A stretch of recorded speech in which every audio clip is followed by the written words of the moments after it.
तो मैं आप लोगों को आज क्लास 10th का सांख्यिकी का उदाहरण नंबर 1 बताने जा रहा हूँ। क्वेश्चन में दे दिया है कि प्राप्तांक और विद्यार्थियों की संख्या, और इसका पूछ दिया है माध्य ज्ञात करने के लिए।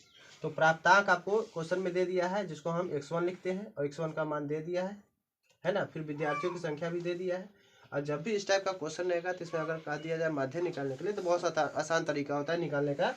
तो हमको इस तरह से अरेंज कर लेंगे, ठीक है। प्राप्तांक को इस तरह से लिख लेंगे, विद्यार्थियों की संख्या को इस तरह से लिख लेंगे, और इसमें हम इसको x1 बोलते हैं, विद्यार्थियों की संख्या को f1 बोलते हैं, ठीक है। अब हम इससे गुना करेंगे, तो यानी x1 में हम f1 से गुना करें, तो इसलिए हम f1 x1 लिख दिए, ठीक है। और 10 में 1 से गुना करेंगे तो क्या लिखेंगे 10, 20 में 1 से गुना करेंगे तो 20, 36 में 3 से गुना करेंगे 108, 40 में 4 से गुना करेंगे 160, 50 में 3 से गुना करेंगे 150, 56 में 4 से गुना करेंगे 112, 60 में 4 से गुना करेंगे 240, 70 में 4 से गुना करेंगे 280, 72 में 1 से गुना करेंगे 72, 80 में 1 से गुना करेंगे 80, है ना। 88 में 2 से गुना करेंगे 176, 92 में 3 से गुना करेंगे 276, 95 में 1 से गुना करेंगे 95।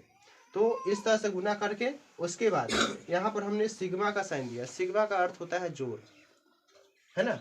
तो हम इसको क्या कर लेंगे, हम जोड़ लेंगे। तो किसको जोड़ रहे हैं, f1 को जोड़ रहे हैं, तो सिग्मा f1, है ना, सिग्मा f1।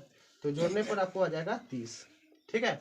फिर उसके बाद इसको जो हम लिखे हैं, है ना, ये क्या है f1 x1, तो इसलिए इसको भी जोड़ रहे हैं, तो सिग्मा f1 x1 लिख लीजिए। इसको जोड़िएगा तो 1779 आएगा। आपसे पूछ दिया है माध्य क्या होगा, तो माध्य ज्ञात करने के लिए फॉर्मूला होता है x dash equal to sigma f1 x1 by sigma f1। अब इस तरह के दे देंगे, फिर सिग्मा f1 x1 का मान देखेंगे क्या है। तो यहाँ पर सिग्मा f1 x1 का मान देखिएगा 1779 है, ठीक है। तो यहाँ पर डाल देंगे।